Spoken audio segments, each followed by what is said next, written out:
Тэгэхээр цэргийн албанд ирэхэд одоо Монгол улсын үндэс зэг улам бүрээс одоо залуучууд ирж албааж байгаа.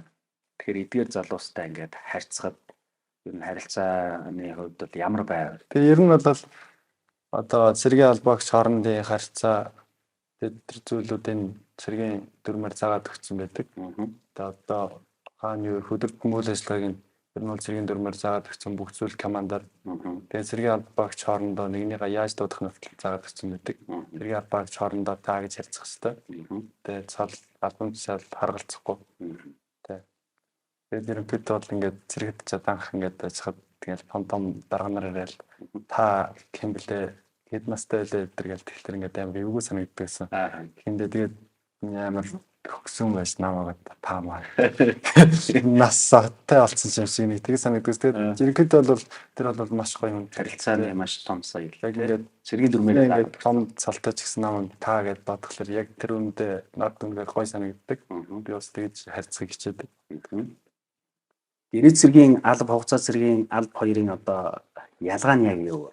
Хугацаа цэргийн алба бол ер нь бол нөгөө нэг хүмүүсийг ингээд цаанаас нь 18 нас ирэхлээр Монгол улсын иргэнийг цэргийн алба хаалгахаар тэгээд иргэний үүргийн биелүүлээд албыг нь 365 хоног хаадаг нэг жил.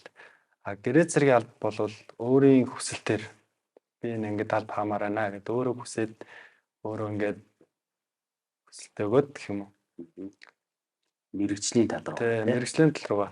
Ер нь бол хугацаа цэргийн алба нөгөө нэг цэргүүдийг одоо цэргийн анхан шатны мэдлэг, цэргийн эх орон хүмүүжил олох чиглэлээр тийг сургадаг. Гэрээ цэрэг нь болохоор тэр хугацаа цэргийн албыг хаасан залуусыг мэргэжлийн цэрэг болгох мэргэжлийн тал руу бэлтгэлдэг. Гэрээ цэргийн албаны өдөр тутмын амьдрал ер нь ямар байдаг вэ? Манай сонсогч нарт нэг сайхан за яг л нэг ийм байдаг гэрээ цэргийн алба бол гэдэг.